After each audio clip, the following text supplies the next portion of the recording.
A lot of people have these policies. You wrote them down, God knows how many years ago, and you've never actually charged a cancellation fee, or you've never actually enforced your no refunds policy. You're just issuing refunds as soon as somebody says they're slightly unhappy. You're like, okay, here, have all your money back. No. Welcome to Keep What You Earn, the show for business owners who want to scale profitably and build a business that's actually worth something. My name's Shannon Weinstein, and I run a fractional CFO firm to help seven-figure aesthetics and wellness practices scale with clarity, cash flow, and confidence without burning out or guessing their way into growth. Each week, you'll hear practical CFO insights, real stories about scaling and exiting, and clear financial strategies designed to help you understand what's holding your business back and how to fix it. If you want to follow along with the exact framework that we use with our clients, sign up for the free 5-part video series for aesthetics practice owners, where I walk you through the financial building blocks required to scale your practice and increase enterprise value. You'll find the link in the show notes.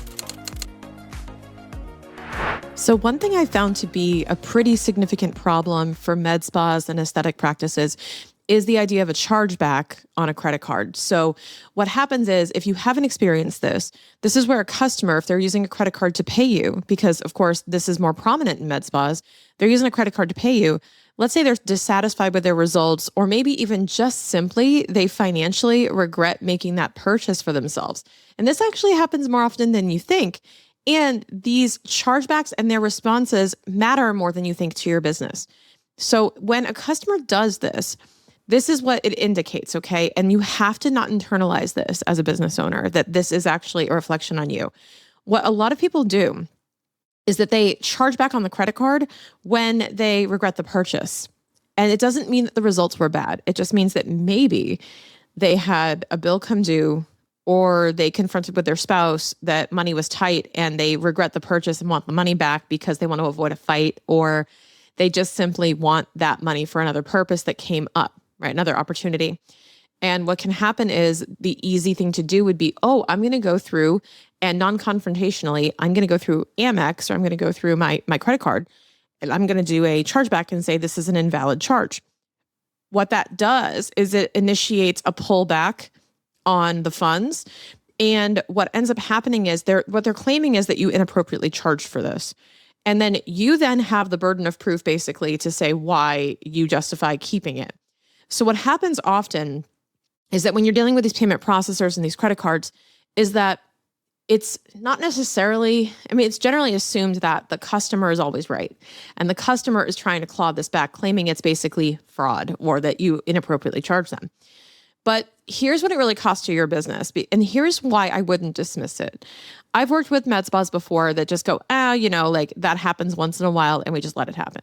Well, you know what? When you let that happen and you let people have the money back, number one, you're not enforcing your policies. Number two, you're essentially communicating that this doesn't matter to you and people can just get a refund whenever they want to, post-service. Three, you're not valuing your time or your energy or your provider's energy in providing that service because you're willing to just let the revenue go. You have to put up a fight on it. But here's the thing, even that matters more importantly, you have to take the steps to prevent these from happening.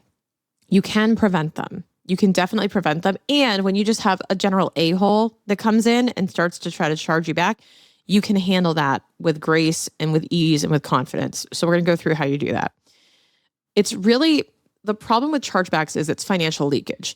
You're not just losing the revenue from the sale, you're losing the product or service cost, the provider's time, the processing fees, the staff time to serve them, to book the appointments, all of that. And not to mention, if you have too many chargebacks on your account, your merchant account can get shut down because you have a huge risk here. If your payment processor is seeing that a large chunk of your customers are trying to claw back money, they may think that you're running a scam, and they don't really like that. One of the biggest questions that we get as CFOs is, when am I ready to expand? When am I ready to exit?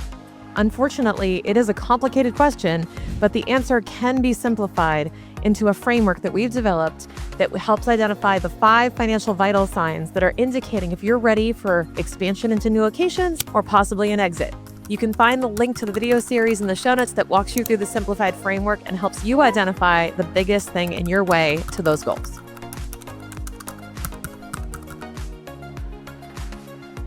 So If, even 2 or 3% of your revenue is now getting clawed back on top of the fact that you're probably paying that in payment fees, it's a lot. It does add up. And so I want to go into the reasons why these happen, because this is more than just a refund, and I want to bring the refunds into this conversation too. Here's how also you prevent losing money through refunds and chargebacks. Because if you're non-confrontational and you're just like, okay, you can have the money back. Like, that's fine. It's fine. I'm going to challenge you to have a little bit more of a boundary and make it a little bit harder for people to get money out of you, just a little bit. And here are the reasons why you're probably going to get a chargeback, or you should at some point in your career, you're going to. Now, number one is misaligned expectations. You may not have delivered the results that they wanted, but it's not just your fault. It's not your fault necessarily. It's about aligning those expectations up front and making sure that you guys are on the same page with what is going to happen and what results to expect. So if you say, okay, we're going to do, a few units here of Botox and like half a syringe, you're not please don't promise, don't promise results, right? You have to make it clear what the timeline of results looks like. And if a person doesn't get the results that they want, they say, I want to look like Kim Kardashian, but I want to spend $200. Misaligned expectations, right? So we have to make sure that we're aligned on being clear about what results they're going to get versus what they're going to be receiving for a service. And then poor communication on the outcomes. Like I said, lack of documented consent of service. This is key.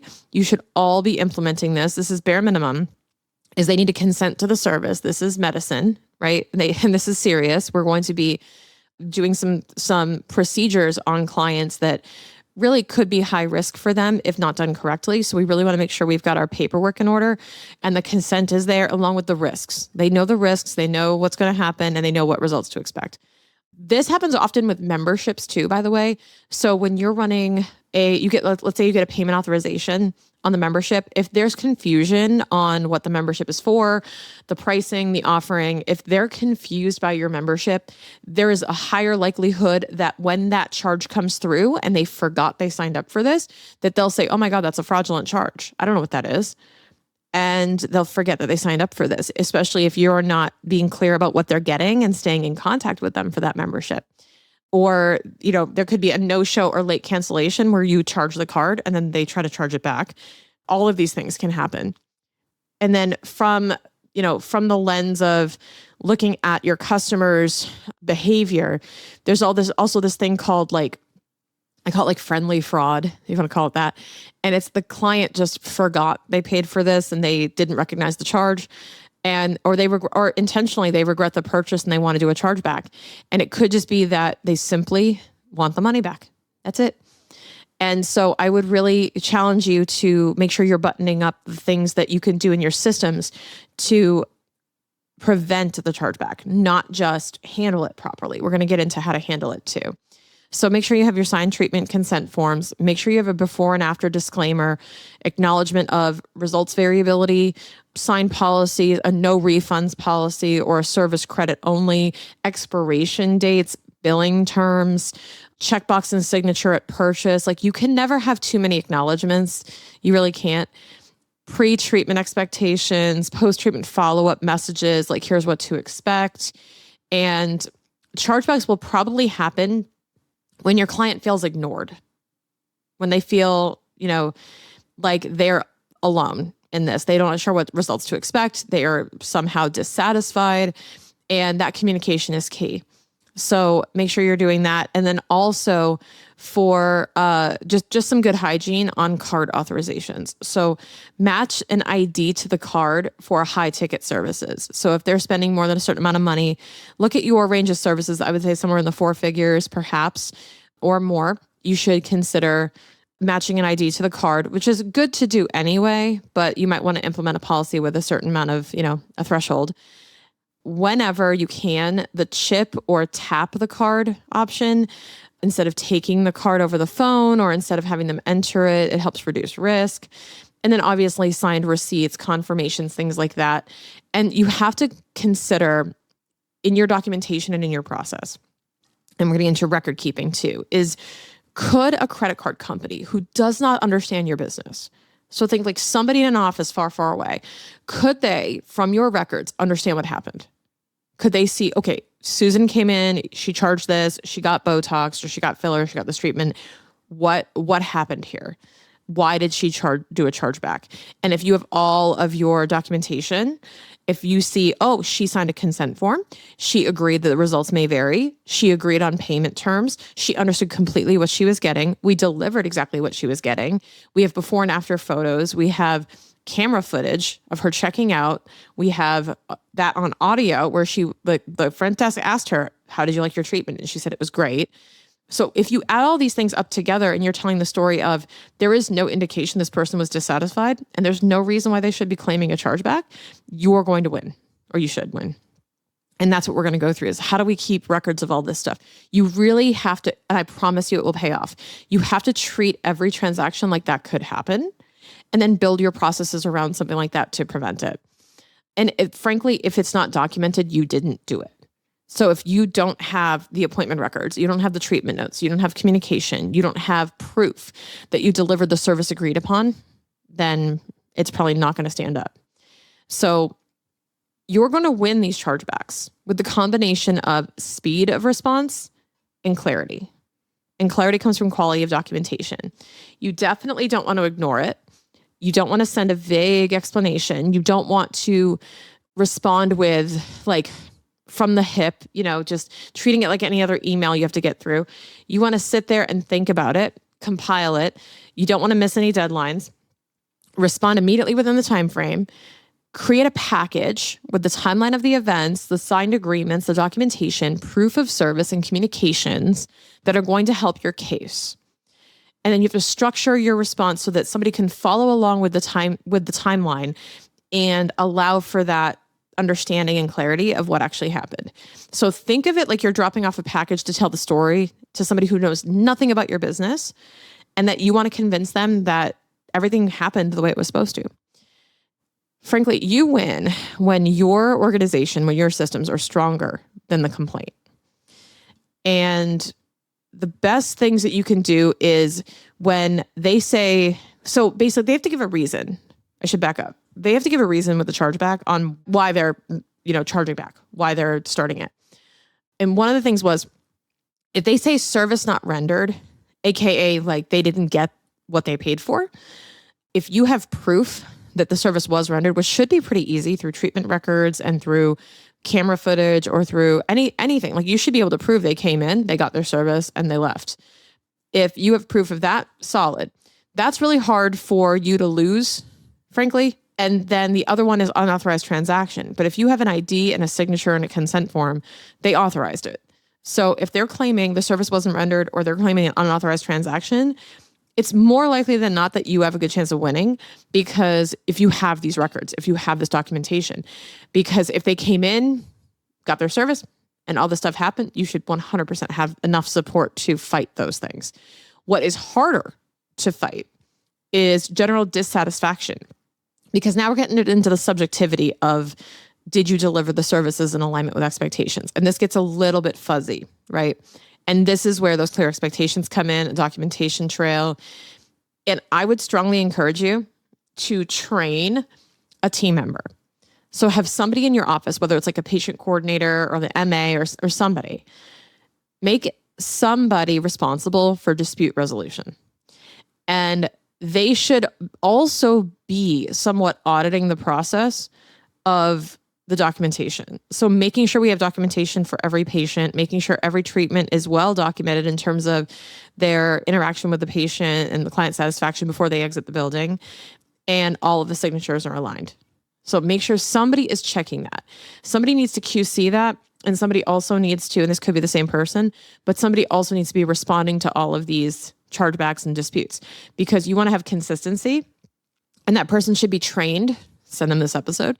This person should be trained on what they need to compile and come up with a sort of standard package, and you'll win because you'll start noticing the pattern of what wins and just keep doing that.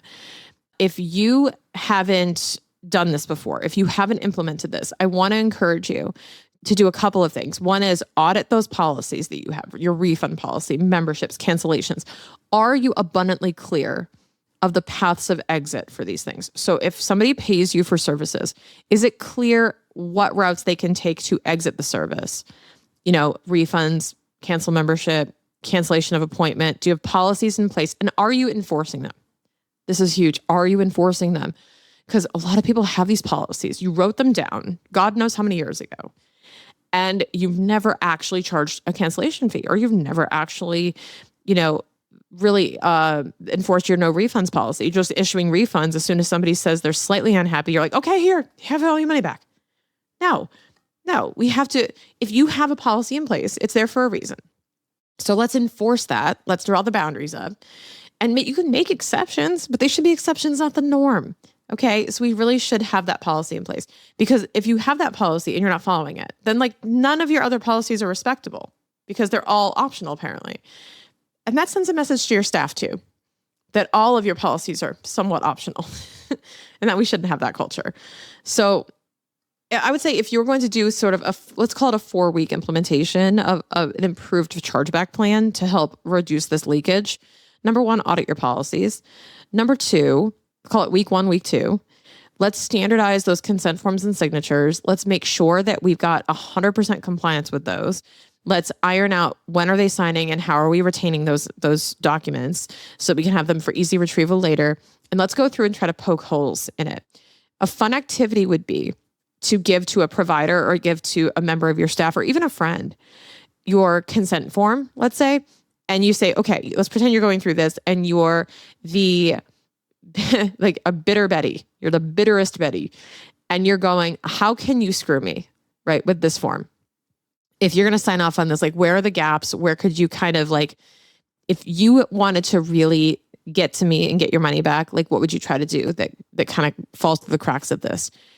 That is a fun activity to do. I love doing that with my clients. I love to try to find the holes that we can close up, because you may not realize it, but you won't know that there are gaps until somebody really finds it, and how they find it is they're using it. And unfortunately, week 3, do follow-up communication workflows with your patients. So start implementing more follow-up communications post-treatment. So do a check-in that's well documented in written form, ideally, or have your front desk take notes if they're calling to just check in on how the treatment went. So if you don't have a follow-up appointment booked, which you should, by the way, but even if you do have a follow-up appointment booked, whether you do or you don't, there should be a follow-up phone call separately that will specifically reference if they had any reaction to their treatment or any sort of negative, give them an opportunity to provide any sort of feedback on their treatment. And if there is a scent of dissatisfaction, you want to get ahead of that, but also you want to just make sure that you're well documenting everything they're saying, so that if they come back and do a chargeback, you're like, no, they said everything was great, and we provided an opportunity for feedback. That's huge. And then finally, I would say week 4, if you want to do all of this literally tomorrow, you could, but is create a chargeback response template. So like I walked you through, you want to have a really clear idea of the timeline, the communications that were issued with the patient. You want to know what service that they had done, have records of that, and then any sort of communication that happened post-treatment so that you have all of that documented. And you really just want to have, did they pay? Did they sign an authorization saying they were going to pay? They knew what the price was.